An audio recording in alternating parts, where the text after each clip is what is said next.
Chase Brown, senior producer at 11 Warriors, joined not by the regular crew, but still by a good cast of friends in deputy editor Dan Hope and our executive editor Chris Lauterbach. Guys, we are coming off of an Ohio State win over Rutgers, but I think it's fair to say that most people have forgotten about that game as soon as the scoreboard hit triple zeros and have moved on to Ohio State's matchup with Michigan this week. It is the most important game on Ohio State's schedule every year. It certainly has a great deal of importance this year, considering Ohio State's struggles against the Wolverines the past 4 seasons, and the fact that the Buckeyes haven't won a game against the Wolverines since 2019. But I don't want to get too far ahead of ourselves here. I do just want to ask about your brief takeaways to kick this off about Ohio State's win over Rutgers. The number one team in the country beats a Rutgers team that came in 5-5, 42-9. Though Ohio State did have a sluggish start in this game. They didn't exactly click and fire on all cylinders. They had a fumble at the goal line. They had a drop on a 3rd and long that stalled one of their drives. Ohio State, though, still comes away with a 33-point win that helps them cover their spread depending on which number you got. Dan, I do want to ask, what do you make of Ohio State's game against Rutgers? And maybe what should we take away from it as we come out of this weekend? Yeah, I mean, for the most part, it was exactly what it needed to be, right? The defense continued to be dominant. The run game continued to build some momentum, albeit against the worst run defense in the country. I think the one, concern that I come out of a game with is the fact that without Jeremiah Smith and without Carnell Tate, Ohio State got very little production from its receivers. I believe it was only 4 catches for 33 yards. And so looking ahead to this week's game against Michigan, certainly the big question that I know we're going to get into here shortly is, will Jeremiah Smith and Carnell Tate be back? Because I think, it was a dominant game. If those guys had been playing, it would have been a really dominant game. And so that's really the only negative that I take out of this game is just the fact that their wide receiver depth didn't step up the way you would have liked them to see, and that makes it really important that Jeremiah Smith and Carnell Tate come back healthy. But other than that, it was exactly what Ohio State needed to do. For the most part, got out of a game without any more injuries. Lorenzo Styles Jr. did have a shoulder injury, so that's going to be another one to monitor. But otherwise, took care of business comfortably, continued what's been a dominant season so far, but now the real tests begin. Chris, I know you could give me 5 things about Ohio State's win over Rutgers, but if you had to pick one thing that Dan hasn't already mentioned, what's one takeaway that you have from Ohio State's win? Dan touched on it just briefly, but I do think the Lorenzo Styles thing is worth, understanding what that's going to look like come midweek or so. It's against Michigan, you're going to have to defend the run, so there's a good chance that maybe Styles wouldn't play a ton anyway if you're going to go maybe 3 linebacker sets, that type of thing. Do a little bit more 4-3 potentially with re-spying. But I do think Ohio State's defense, when they haven't had Styles, because that's happened before where Lorenzo's been out, they haven't looked quite as good. And I've not personally liked the shuffle of putting Matthews at the nickel so that you can put Sanchez at corner.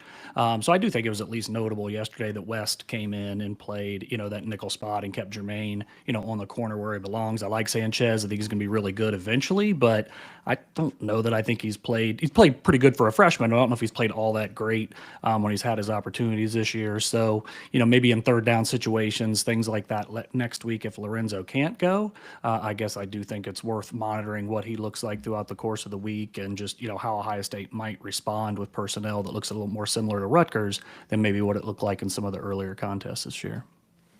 I do want to encourage you both to reference back to the Rutgers game as we talk about some of these questions going toward Michigan. I do also, though, as we transition here, want to give a shout out to our sponsor, First Bank of Central Ohio. 11 Warriors Live and the 11 Dubcasts are brought to you by First Bank of Central Ohio. It's the official bank of 11 Warriors. From game day to work day, First Bank of Central Ohio is proud to support business owners that keep Central Ohio thriving. Give them a visit at fbcentralohio.com. Also want to give a plug to our 11 Warriors dry goods. This week we're going to be running some promotions for Black Friday and for Cyber Monday. Those things they're both kind of the same these days. Black Friday starts in the beginning of November. It used to be this big thing. You'd go line up at JCPenney at 7 p.m. on Thanksgiving, but those days are behind us. So we'll be definitely keeping you guys updated on when our promotions will be running, but make sure that you guys are stocked up on your 11 Warriors dry goods merchandise for the holidays. So we have a couple of questions I think that most Ohio State fans are asking. We already kind of addressed the confidence that Ohio State should have coming off of its win over Rutgers. But the most important question I think most people in Buckeye Nation are talking about is, will Carnell Tate and Jeremiah Smith play against Michigan? If I were to ask you that question at face value, Dan, what would be your answer to that question? Will we see Carnell Tate and Jeremiah Smith in uniform against Michigan next weekend? I'll say yes. I think that based on what we've heard, I think there is reason for optimism that both of those guys will be back next week. I'm not 100% confident on either of them because, we didn't see them play this week. We know they're both coming off injuries, but it does sound like, based on what we've heard, that, their absences yesterday were mostly precautionary and that they should be able to play this week against Michigan. And so it's certainly going to be the storyline of a week. I doubt that we are going to get a whole lot of answers during Ryan Day's media sessions this week, so I think that intrigue is going to loom over this game until Saturday morning. But right now, I would say that I expect both of them to play. This is something that I kind of had in the back of my mind while covering the game on Saturday. I know that Ohio State's offense didn't look particularly great with Jeremiah Smith and Carnell Tate off the field, particularly at the wide receiver position. This is a team that eventually did score 42 points against Rutgers. But I guess I didn't necessarily see Ryan Day and Brian Hartline creating a lot of opportunities for the wide receivers in this game. It did lead for Max Clare to have his best game as a Buckeye, 7 catches for over 100 yards and a touchdown. Chris, I know you wrote about him this weekend. Max Clare stepping up. Do you expect that production to continue with Jeremiah Smith and Carnell Tate on the field, or even if they're involved in some limited capacity against Michigan? Yeah, I think if those guys are back, it's probable that his numbers would step back a little bit. I mean, putting it in context, right? For him to go for 100 yards in back-to-back games, I don't think a tight end at Ohio State's ever done that, right? Like, what did Matt say? I think it's only 6 times in Ohio State history, at least since 1960, that a tight end has had 100 yards in a game. So I wouldn't look for that to continue particularly. But I do think Sayan is very comfortable with Clare. I think as the season has gone on, Clare has gotten better and better as a blocker. He's always been a good receiver. So I do think he would be a part of the game plan, even if Tate and Smith are back. But yeah, 7 for 105 or whatever it was probably isn't likely. In the last 3 games where Ohio State has missed completely or has had only half of Jeremiah and didn't have Tate, I think he's averaging, what I write today, 5.7 catches a game for about 63 yards. So if he can even chip in 4 for 50 or something like that next week, assuming Tate and Smith play, I think Ohio State, I think Ryan Day would sign up for that in a heartbeat. Chase, I believe you're on mute.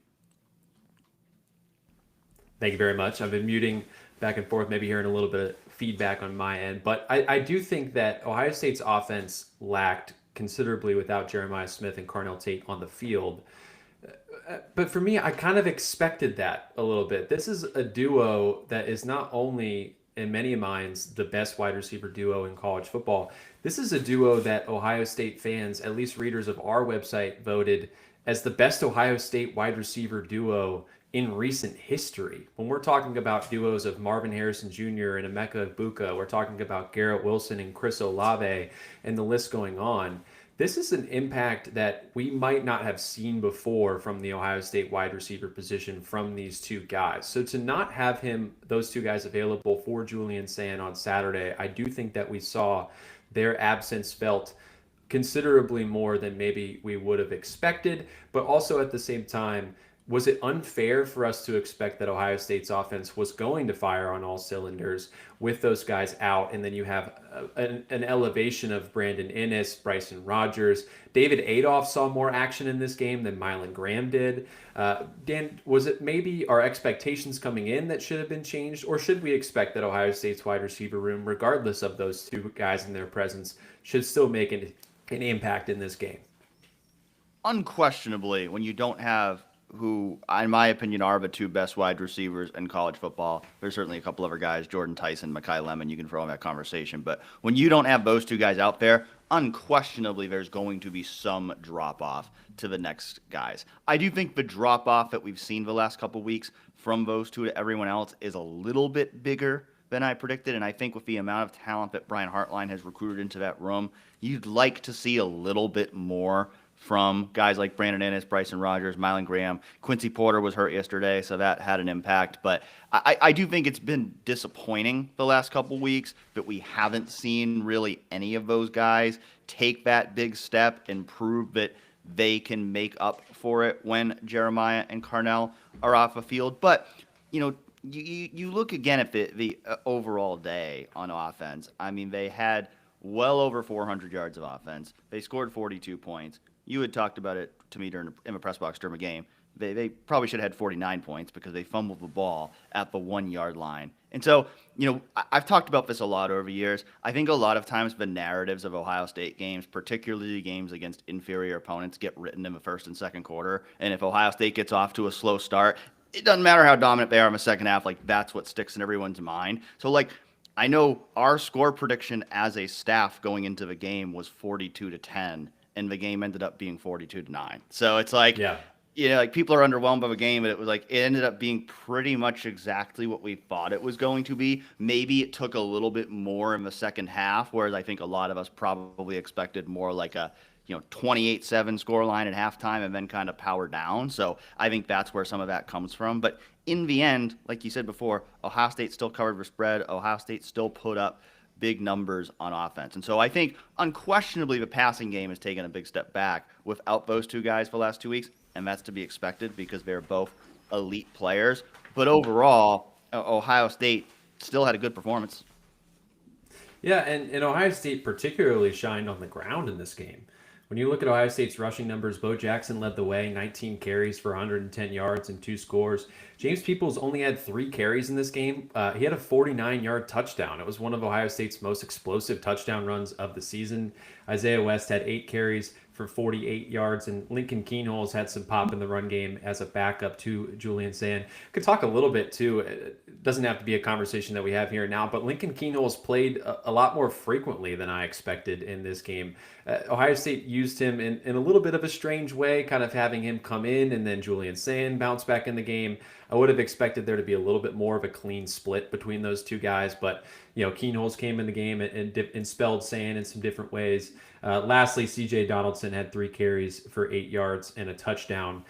Chris, with Ohio State's run game, let me ask this in translating it to the game on next weekend. Do you expect Ohio State to kind of build off of this success, knowing fully that Ohio State in the past 2 weeks has played against run defenses that ranked outside the top 100 nationally? Their success was to be expected, but have they built enough momentum here that it could translate to the game in Ann Arbor? I can't say I'm bullish on that statement. I think Michigan's about 10th in the country in yards per game, rush yards per game, and I think around 10th or 11th in yards per carry allowed. They're definitely allowing under 3 yards a carry. I don't know. I think Ohio State, if they need Tate and Smith, or at least Smith, they need one of those guys back so they can look a little bit different on the outside.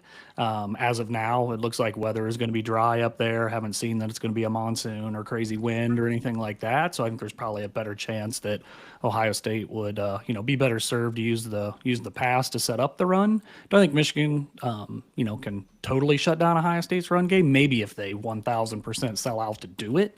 So I think Ohio State could have some success on the ground, but I think if Ohio State's going to win next Saturday, it's going to be because Julian Sand and the pass game, whoever that is out there with him, are going to do the lion's share of the damage. I'd be curious to hear your thoughts on this, Chris, because this is something that Dan, Andy, and I have talked about in recent weeks, particularly about Ohio State winning the rushing battle and that being what declares them the victor of the game. That's been a trend that has occurred between Ohio State and Michigan. I think Andy and I, Dan, I don't want to put words in your mouth. I'm not sure where exactly you were on this conversation. I'm assuming you agree. But Ohio State, could they just buy into this philosophy that, yes, the run game wins the game, but can you pass to set up the run? It seems like that's where Ohio State would win in that metric, is using Carnell Tate and Jeremiah Smith to their advantage, getting up enough where their run game is something that then salts away a victory, and you almost eliminate Michigan from running the football because you're up enough scores and they have to play against not only the score but the clock. What would be your thoughts on that, and Ohio State be using the passing game, to open up the run game? Yeah, that's exactly where I'm at. I think that that was the hope that they would do last season as well, and it didn't quite materialize that way. A lot of runs up the gut. That's all been played out for forever. But yeah, I think that's the move. And I think again, if you've got at least one of Smith or Tate back, hopefully you have both, right? But if you've got at least one, I still think there's a lot that you can do. I think these receivers are threats out of the backfield. That it maybe hasn't been used a ton this year, but I think that's something you could see a little bit more of on Saturday. I'm very confident, and everybody thinks that Peoples is a really good receiver out of the backfield, and he absolutely is. But I think Bo's probably even better than he gets credit for. Props to Peoples on that blitz pickup yesterday, by the way. But I think these guys, I think they can be factors in the screen game. You've got Claire still. To me, what needs to happen is you talked about some of the guys that weren't there yesterday and didn't step up kind of thing. And, we didn't mention Quincy Porter, but Brandon Inniss, we keep talking, you always hear with Brandon Inniss, he's a great leader. At some point, I wish I would hear playmaker, right? Like, he's not going to be as good as these other guys. I get it. But man, your slot guy, you got to be able to get a little bit more from him in some of these situations. Had 6 catches a couple weeks ago, and that was nice. Did have a nice touchdown. Only for absolutely. But what kind of frequency can he? He's got to step up a little bit more. This is a big time recruit, and I'm not down on Ennis. I'm just saying I think, hey, it's now winning time. You got to step up a little bit more and help these guys out. Yeah, Dan, you shouldn't leave it to a Mylan Graham, right? It shouldn't fall on those guys' shoulders. Ennis is a starter, and he's been here. Kind of thing. So, I'm looking for a little bit more for him to help Ohio State get over the hump and do what we were talking about, use the pass to set up the run. Yeah, Dan, talk about that a little bit with Brandon Inniss, because that was a conversation that we had in the press box on Saturday was, not expecting him to be Jeremiah Smith or Carnell Tate, but he hasn't seemed to have the explosiveness, the quickness that we maybe heard about throughout his Ohio State career. That's kind of how he's been sold to us from Brian Hartline, Ryan Day, people in Ohio State's offense, but we haven't quite seen that from him this year. It's been a little bit surprising to see. We've been quite spoiled watching slot receivers at Ohio State the last several years. You go from, Garrett Wilson plays there for every year, to Jackson Smith and Jigba, to Emeka Ibuka. I mean, those guys are all elite players. And, I think going into the year, I felt like Inniss could be the next guy in that JSN Ibuka mold. But I think the difference is you see a guy like JSN or Ibuka, they're so quick in and out of air breaks. Like, they're so good at creating that little bit of separation with their routes to consistently get open. And I think that's what we haven't seen yet from Brandon Inniss, where it seems like a lot of the catches he's making, including that touchdown yesterday, a lot of times they're contested catches. A lot of times fair catches of somebody right behind him, whereas you would see, JSN and Ibuka just do such a great job of just like getting themselves open in space to where, not only were they consistently making those plays in the short game, but then they could turn them into bigger plays in a way that I don't think we've seen Brandon Inniss do with any consistency. And so, we'll see. It's like it's getting to that point now. Like, if it's gonna happen, like Chris said, it's winning time.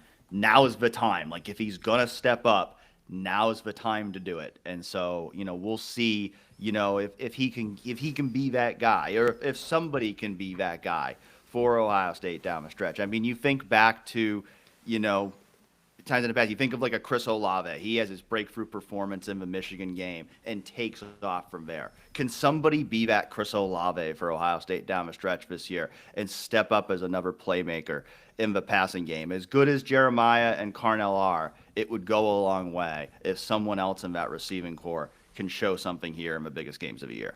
And not to belabor the point, but real quick, how wild is it? Brandon Inniss has 220 receiving yards through 11 games. I would have never thought it, approaching double that at minimum. Same.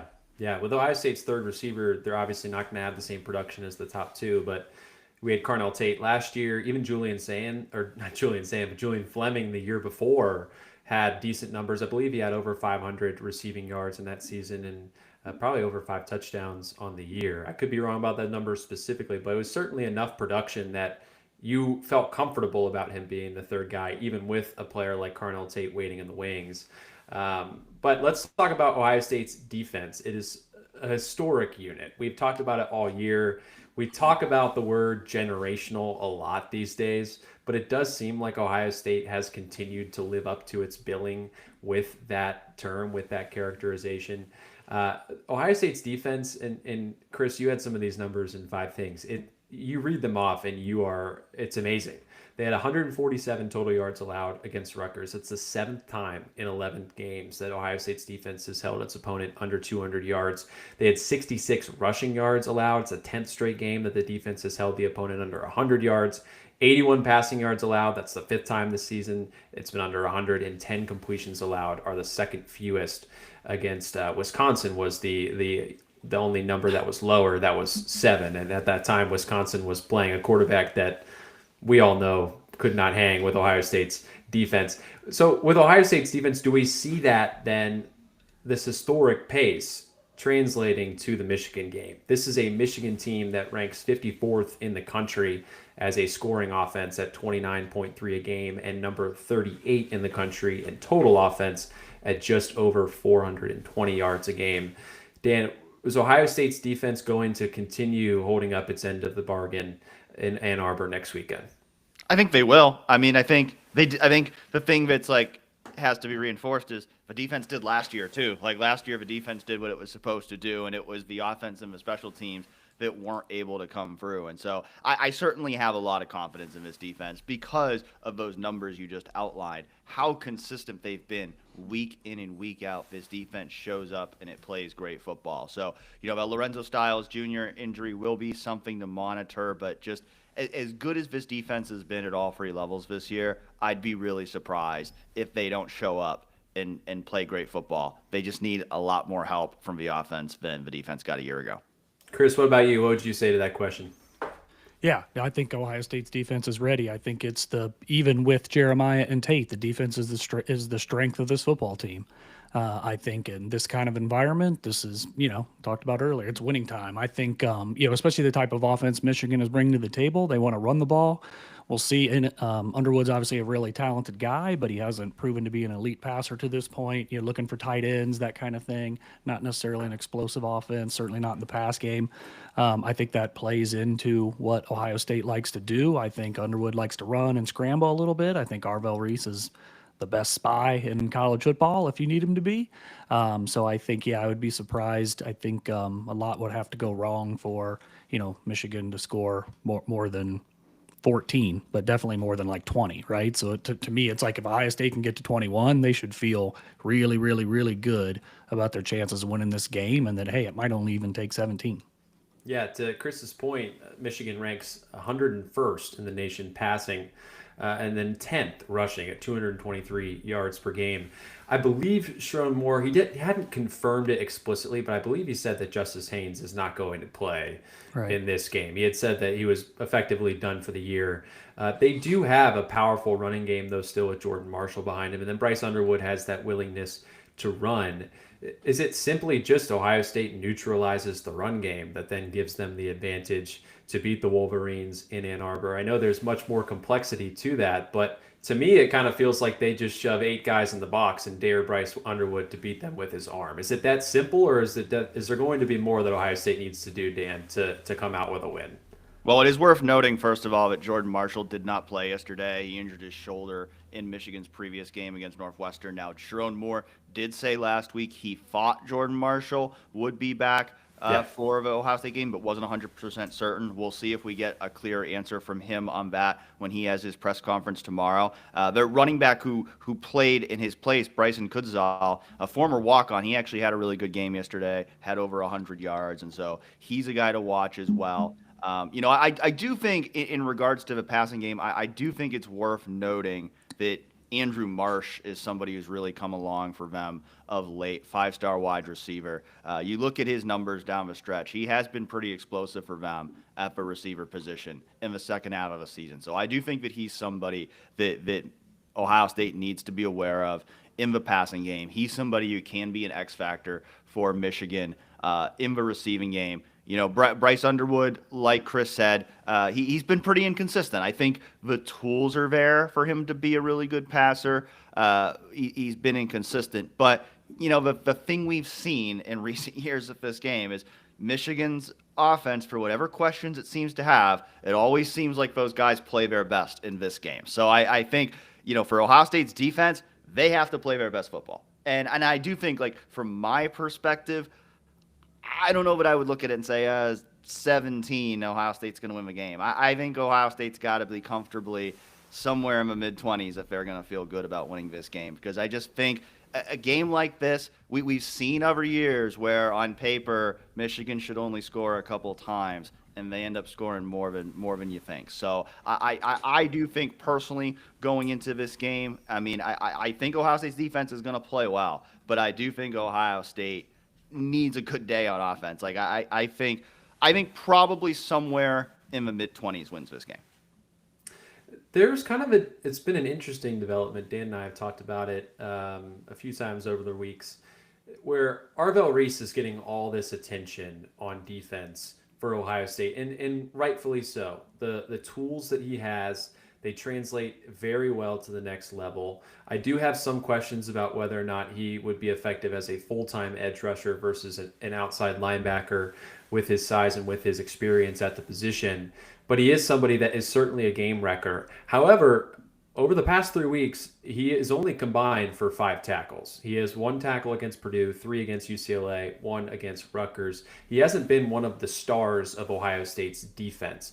A guy that has stood out, though, has been Sonny Styles, who played one of his best games of the season yesterday against Rutgers with 5 tackles, a half sack, and a pass breakup. He also had a quarterback hit in that game. Caden Curry was Ohio State's star of the game, unquestionably so, with 2 sacks, 2 tackles for loss, and a forced fumble. I think he scored on that scoop and score. It certainly looked like it. He also said after the game that he thought he scored after making quite an athletic scoop to get into the end zone. And then obviously Caleb Downs is one of the best defensive players in the country. He had a play against Rutgers where he looked the most like Troy Polamalu that he has ever looked to me. That's the comparison that Matt Patricia has given him, and I think he may have even given himself as someone he models his game after. But seeing him come untouched through the middle of the defense is a scene that I watched many times growing up as a Cleveland Browns fan, watching Troy Polamalu with a full head of steam coming up the middle of the defense. So it does seem like Ohio State has players who can perform at a high level that maybe haven't in recent weeks. They have some players who can perform at a high level who have. You're looking to marry all of those things together for what should be the best game plan of the year. Ohio State breaking the streak against Michigan. How confident are you guys in Matt Patricia to come up with a game plan that can neutralize Bryce Underwood and everything that Michigan wants to do on offense? I'll ask that to you, Chris. I'm extremely confident. I feel like part of the reason some of that production the last couple weeks with, Reese or some guys you mentioned was maybe low is because I think it's been a little bit vanilla on purpose. Not a lot of reason to show a whole lot of things. I think that, when you're a 30-point favorite, you either decide, hey, we want to put this on film or we don't want to put this on film. Yeah. And, that can change from different games, or even from offense to defense. Like yesterday, the whole Lincoln stuff where he's in on second down, then he's out and I don't know what that whole thing was about, but I do think there's something of, hey, let's get it on film that Lincoln actually throws a pass, or like that kind of stuff, right? Make Michigan prepare for that for a minute if Lincoln comes in, kind of thing. But defensively, where that you have better talent than everyone at the country. If you look at the collection of defensive players, I think it's been a little bit more of, hey, let's keep things in front of us. Let's not get too crazy here. Let's not show our hand too much, and let's save it because let's take advantage of what this schedule looks like right now, where you've got 3, just bad matchups in a row or easy wins in a row. So that, maybe some things that we see on Saturday against Michigan that we haven't seen all season or we haven't seen in a while. And I'm expecting, certainly a different effectiveness from Ohio State's defense as far as maybe creating negative plays and maybe dictating to the offense a little bit more than just stopping whatever the offense is doing because it's just better personnel wise. So I'm pretty bullish on that. And I think, to Dan's earlier point, I hear you. The Michigan game, I've lived through, I'm older than you guys. I've lived through all kinds of crazy stuff. And I hear you're absolutely right. There's games like this where it's like, hey, Michigan's got a terrible offense and they score 40 points, right? But I also go back, what was last year, 13-10 or whatever it was. There's also seasons where that's not the case at all, and it's a rock fight kind of thing. And I don't know. I just continue to think Ohio State's edge on defense is what will ultimately carry the day and keep Michigan well below 20 points. And we'll say Bryce Underwood is not Davis Warren. So I think the upside for Michigan's offense in this game is much higher No than it was question. last year. But I agree with you regarding Matt Patricia's defense. I mean, I grew up in Massachusetts watching Matt Patricia's Patriots defenses, and when you look back at like what he and Belichick would do defensively in New England, like it'd be like a completely different defense every week. He hasn't had to do that at Ohio State because the last 10 weeks they've played one inferior opponent after another. But I think now that we're getting into the big games of the year, I think now Matt Patricia really gets to flex his creative muscle. And I think that is something that we are going to see from Ohio State here down the stretch. And I'm with Chris, but I have a lot of confidence that Matt Patricia is going to have things cooked up specifically for this game and really every game the rest of the way because, the tune-up season is over. Now it's time to bring your best stuff out there. And based on everything we've seen from his defense through 11 games, there's no reason to think that the players won't be capable of executing whatever he throws out there because so far they've done it all year, week in and week out.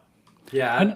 Oh, go ahead, Chris. I was gonna say, I know Chase asks the questions around here, so sorry to ask one, but I guess just building off of that, building off Patricia and schematics and all that kind of thing, maybe some of my optimism, maybe it's blind optimism at this point, is we know that Ryan Day has a Michigan problem. Like you can't not acknowledge that, right?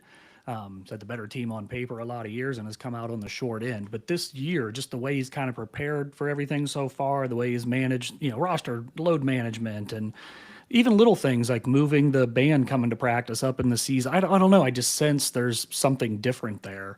And it makes me feel more confident that, you don't treat it like every other game because it's not every other game, but you also don't choke the life out of it before the game even gets here. And I wonder, do you guys have a similar, and that doesn't win, X's and O's, I'll still take Jimmy's and Joe's, right? But do you feel differently about how Day has approached things up to this point? And even if you do you think that matters? The approach definitely feels different this year. Now, it felt a little different last year, too. I mean, the result didn't end up being different. So it's one of those things where until that ball kicks off at noon on Saturday, I think we truly do not know how this team is going to handle this game. But definitely the messaging going into this week has been, we are keeping the routine. We are not going to change up our entire routine. I mean, it's even as simple as like we the media are going to be going in on Wednesday evening, the day before Thanksgiving for interviews. In the past, they've typically never done that, but it's like they want to keep the routine. They don't want to change everything up for this week. And I think I lean toward that being a good thing. Now, my hesitancy is bad. One thing I vividly remember is doing a story on Michigan at Big Ten Media Days in like 18 or 19 when the earlier Jim Harbaugh years when Ohio State was blowing out Michigan every year. And that was the way that they talked about the game then, was like, we treat it like it's any other game. It's just one game. We're not going to put an extra emphasis on it. And then when Michigan started putting more emphasis on it, all of a sudden the rivalry changed. So it's not inherently good or bad either way. I do think, though, that I think when Ryan Day started at Michigan, I think there was a little bit too much of like, trying to do things exactly the way Urban Meyer did them for this week. And I think the reality is Ryan Day is not Urban Meyer. Trying to do things the way Urban Meyer did them or even the way Jim Tressel did them is not going to be the key to success for him because he's a different guy. He's a different coach. He motivates his players in a different way. So I think, going away from some of the things that have worked in the past just because they worked for Urban Meyer or whatever, I think that's a good thing. I think Ryan Day doing what works for him and tapping into what has worked for his players, which clearly the hyper emphasis on Michigan and doing things a different way for Michigan the last several years has not worked. So I do tend to believe that like if they just do what they do and play freely, and I think the good thing for Ohio State is they have no excuse not to play with freely and with confidence this year. They've won a national championship. They're already in the college football playoff. Like the Big Ten championship game is on the line, but no matter what happens this weekend, they're in the college football playoff period. So there's no reason for Ohio State not to go out and play this game freely, play this game with confidence. There's a lot of players on that team who went through that college football playoff run last year who know what it takes to win in the biggest games of the year. So I think those veterans who were a part of that run last year, they need to draw from what worked in that game and apply it to this game. Yeah, I think of two things. Very, very, very, very, very different. But this is just a mindset that I have in things. Very few competitive things that I still have left in my life at this point. I'll just use golf as one of the examples. A thought process that I have is I'm better, so be better, right? And that's Ohio State's mindset. That's what it should be in this game. You have an objectively better team than Michigan, so be better, right? You have a narrative around you that you are the most dominant team in college football. You've been the number one team in the polls pretty much unanimously since you beat Texas in the season opener. And is your Ohio State? Yes, this is a rivalry game. Yes, there are weird things that happen in this game. You don't want to diminish the significance of a matchup that has occurred 120 times over the course of the two meetings between the teams.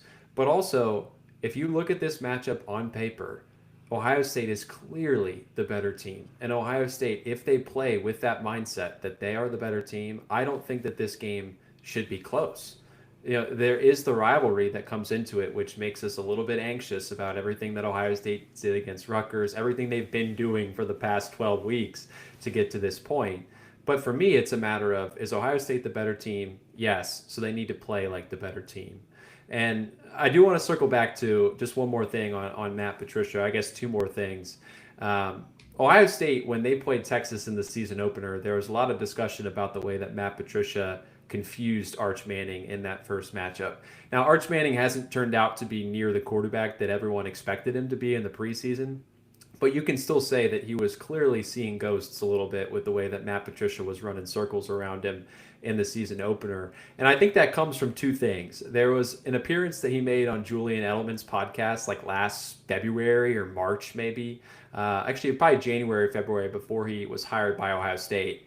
And he said that he has like a book of like 800 plays that he has to like shrink down to about 70 or 80, that then he shrinks down to a little bit less for a game. That is maniacal behavior. Like, that is some insane stuff that you would prepare that much. But also, this is a guy that had to prepare to face Tom Brady in practice for over like 10 or 11, 12 years as the defensive coordinator of the Patriots. So he has faced quarterbacks the greatness level of Tom Brady, who people would say is the GOAT of this sport.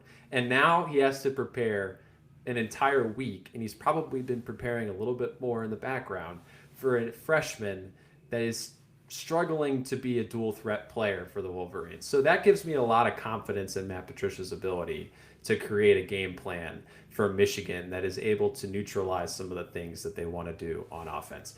But I do want to ask this question. We just kind of talked about it, but I'm curious to know your answers. This may act as a prediction for next weekend as well. But do you believe that Ryan Day will lead Ohio State to a victory in Ann Arbor? Are you confident that Ohio State wins the game next weekend? I'll start with you, Chris. Yeah, I think Ohio State wins the game. Like I said, Cooper years, all that, right? I'm hardened to it. I know everything you said about objectively the better team on paper is true. But I've seen a lot of Ohio State Michigan games where the better team objectively on paper did not walk out of the stadium with the win as well. So I always have a lot of angst going into that game.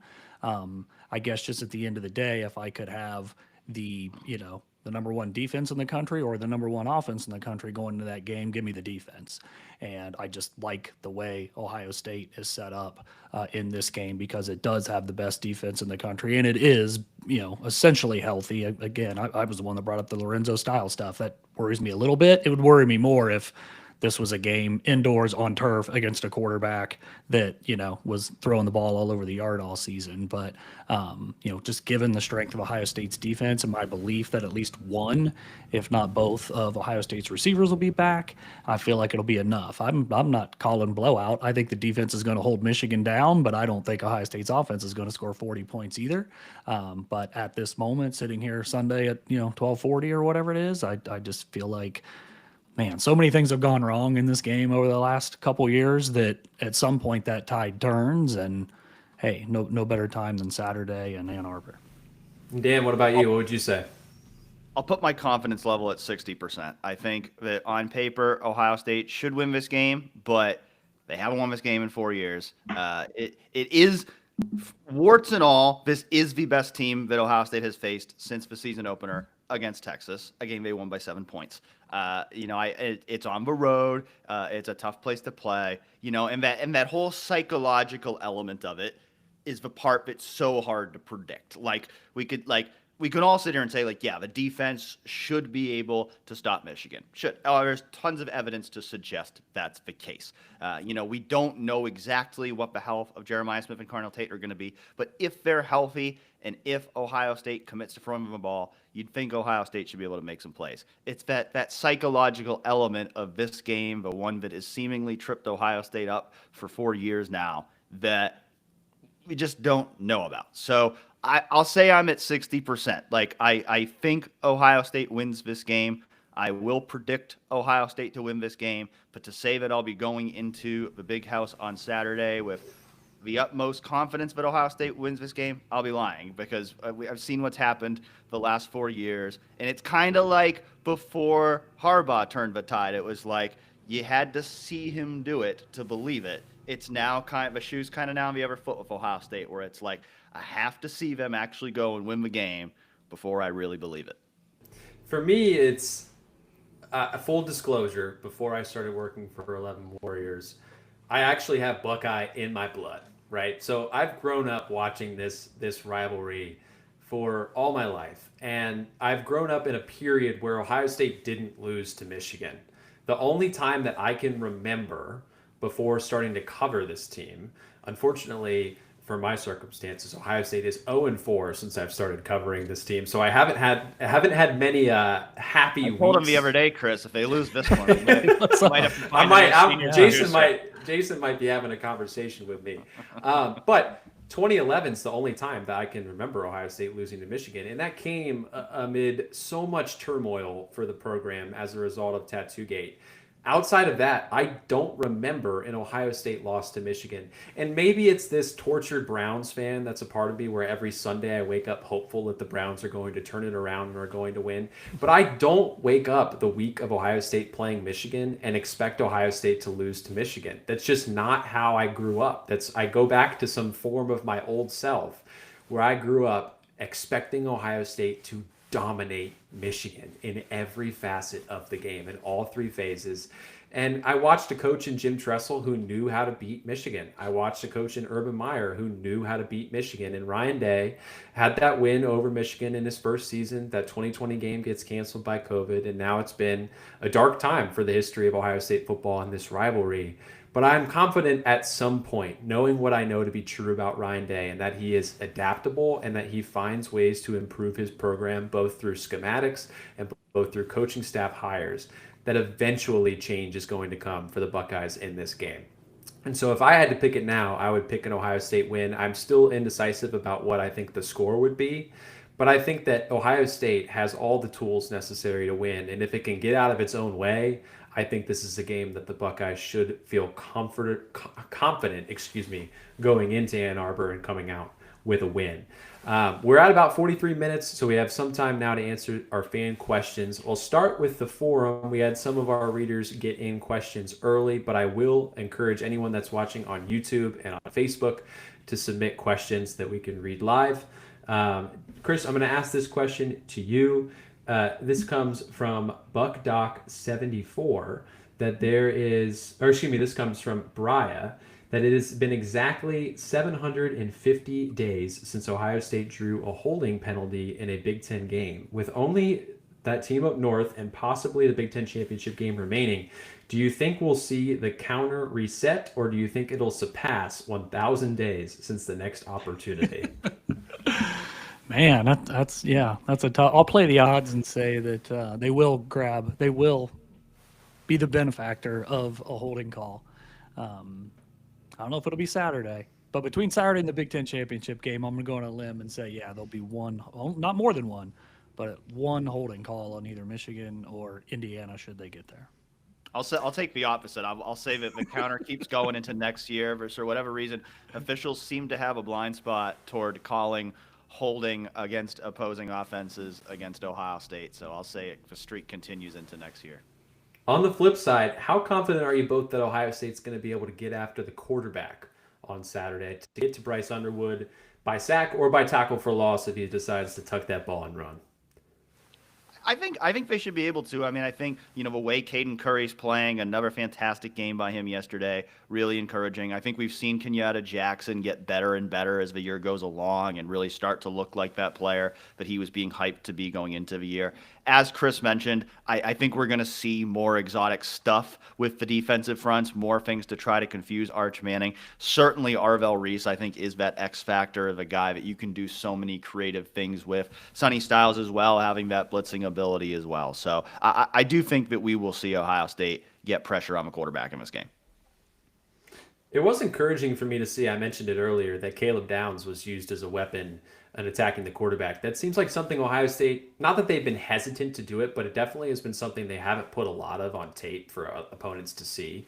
And man, he is a missile coming downfield. He and Arvell Reese, I would expect to get after the quarterback in this game when Matt Patricia is going to weaponize the both of them. They are clearly two of the best players in college football defensively, and overall, I think you could even make that argument as well. If we're comparing Caleb to Troy Polamalu, I just want to see Caleb grow up, but Troy Polamalu. Yeah. Anytime I think about Troy Polamalu, I think about that Pat McAfee clip where he's like, they're about to run a fake field goal or a fake point after attempt, and they're supposed to call it, and Pat McAfee goes, "We are kicking it." Polamalu is in the A gap. We are kicking it, because Polamalu knew exactly what was coming. He was such an intelligent player. I think the comp for him, for Caleb Downs, is just a great one. There is a question from C-Bus Writer in our forum regarding Ohio State's injury information. Dan, I think the answer to this is probably going to be pretty easy, but do you expect Ryan Day to give any updates about Carnell Tate, Jeremiah Smith, and Lorenzo Styles this week? If we hear anything, is it going to be things that we can take anything away from? I think it will be very tight-lipped. I mean, pretty much everything this week. This is going to be one of those weeks where any questions about football strategy, injuries, anything like that, I would expect answers that do not include a lot of elaboration. Day to day, he'll repeat their day to day. Yeah. Working hard with the medical Day-to-day. staff, and it's day to day. We trust the doctors. There is a question about specifically Jeremiah Smith and Carnell Tate's injuries. With them coming back this week, do we expect that Ohio State would create a game plan around them? I think that is pretty clear, right? They're the two best receivers in the country. They're the two guys that could be game plan wreckers for the Buckeyes. I think that would be an area Ohio State would obviously look to attack Michigan's defense. With Ohio State's defense guarding Michigan, is there any players, Dan, you maybe mentioned one, I'm forgetting the name, but is there any player outside of Bryce Underwood that Ohio State should be on the lookout for in the receiving game? Yeah, I mentioned Andrew Marsh before. I think that he's definitely a player to watch, pulling up, his statistics here for a moment. I mean, 2 weeks ago, he had 12 catches for 189 yards against Northwestern. He had 5 catches for 76 yards and a touchdown. He's a 5-star freshman, a guy who Ohio State and a lot of other big programs recruited. So he's kind of that guy that Michigan's been missing, kind of that, X receiver who can be a big weapon for the Wolverines going forward. So he's definitely a guy that I watch out for. Donovan McCulley, the Indiana transfer, former quarterback at Indiana, is certainly an interesting player as well. And then obviously, in the running game, a lot of it's going to come down to the health of Jordan Marshall. I mean, if Jordan Marshall, I think Justice Haynes is their best running back for sure, but Jordan Marshall's also really, really good. So I think, his health, much like we're going to be monitoring the health of Jeremiah and Carnell, the health of Jordan Marshall is also going to be a big factor for this game. Chris, have you ever been to the Big House? I have, yeah. I'll ask you this then. How much of a difference does the Big House make in this matchup? This game playing Ohio State against Michigan at the Big House, does that stadium make a difference in this matchup? I mean, it's a difference making stadium for sure. It's, you guys, it's loud. It's a big bowl. It's sunk into the dirt, and it's it's full of Michigan fans. So, my lone trip was in '95 when Ohio State should have won. Take Eddie George, Terry Glenn, and those guys in there and lose 23-15. It was some weird score, 23-15 or whatever it was. But the Akapatuka game is what it's mostly known as. But yeah, I think that stadium, other than being aesthetically horrible, because it's like I said, it's kind of a hole in the ground. It's only what, like a story, or it's not that tall above the actual ground, right? So it's not much to look at from the outside. But yeah, they certainly create a home, they create a home field advantage. I'll get us out of here on this one. I'm curious what both of your answers would be to this question, because Biaka Batuka is one of those guys that lives. He's a legend in this rivalry. I know it's not a very fond memory for Ohio State fans, but if you kind of had to pick an unexpected legend to emerge from this game for Ohio State, who would you pick? Who's the guy on Ohio State's roster right now, offense or defense, that makes such an impact on this game that we're going to talk about him for decades and decades? Dan, I'll ask you that first. Man, that's a tough one. I'm trying to think here on the spot who would be a good answer for that one. I mean, like we talked about it, like it'd be good to see someone from the receiving core outside of Jeremiah Smith or Carnell Tate be that guy, but I just haven't seen enough from anyone where I can feel like confident predicting that right now.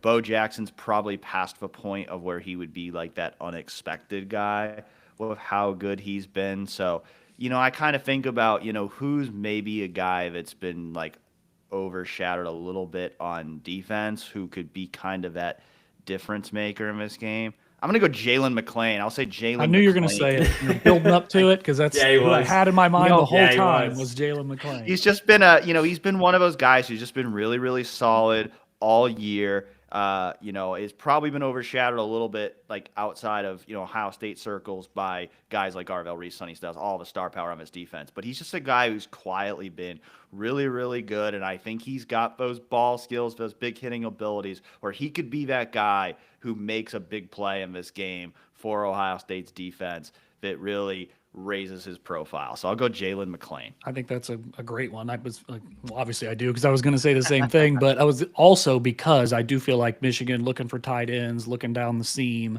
I think there just could be a chance there for McClain to potentially step in front of one of those. Yeah, he is somebody like, I can't say I'm too familiar with how he performed before this point in the season, but Rod Moore was that guy for Michigan a couple of years ago in 2023 when he intercepted Kyle McCord at the end of that game. He's a 3-star prospect from Ohio. Wasn't really somebody that most nationally knew, but certainly made a name for himself in that game. Dan, you mentioned Chris Olave making a few plays not only as a receiver but on special teams. That's kind of where I might look in this game, is could a special team player make an impact that then allows them to kind of be one of those transcendent players in this rivalry. Lorenzo Styles Jr. had that kick return for a touchdown a couple of games ago against UCLA. I think Ohio State would have scored if Brandon Inniss connected with James Peoples on that lateral on the kickoff return. Inniss threw it, and it was just an errant throw that ended up going behind James Peoples. But if he catches that ball, the numbers were there in Ohio State's favor. It certainly looked like it, at least from what we could see. So could a guy like James Peoples or Brandon Inniss or Lorenzo Styles make an impact on special teams? Those are guys that we know, so they're not quite the unexpected hero, but making an unexpected play that then establishes them in the lore. And Peoples is kind of on that Olave trajectory right now the last couple of weeks, where it's like he was kind of a guy that we're all kind of like, man, he's been a big disappointment. And like all of a sudden the last couple of weeks, he's started to look like the guy that he was supposed to be coming into the year. So if he can build on that, I don't rule out him. And Isaiah West, another guy who could be in that conversation as well, I think has started to pick up some steam. Could he be kind of a secret weapon for Ohio State in this game? I wouldn't rule that out. Absolutely. We'll get out of here on that one. A couple of things just to make you aware of for this week. Our coverage, like Ohio State, is going to be pretty routine. So make sure that you're coming back to 11warriors.com for our coverage. The only added note that I'll make is that we will be doing a few more things on the video side. Be on the lookout for press coverages from Dan, Andy, and I on Tuesday after Ryan Day's press conference, and on Wednesday after the players get together with us. We will have that content. There will be some content on Thanksgiving as well. Ohio State's still going to post their trailer on Thursday evening, so get ready for probably some former Buckeye to narrate that thing and get everybody excited for it. And then the game on Saturday. This is going to be fast approaching. the game in Ann Arbor. But I also want to give a shout out to this show's sponsor, First Bank of Central Ohio. Give them a visit at fbcentralohio.com. And then also be on the lookout again for our 11 Warriors dry goods promotions this week. We got some Black Friday deals, Cyber Monday deals. Make sure that you're all stocked up for the holidays. If you got a brother, a sister, a mom, a dad, an uncle, an aunt that needs an Ohio State shirt, make sure that you send them our way. We'll get them taken care of. But that's going to be it for today's show. I've been Chase Brown, joined by Dan Hope and Chris Lauterbach. Chris, thanks for filling in for Andy today. We will be back around on YouTube and on our website this week, so make sure to visit 11warriors.com. Until then, take care, folks.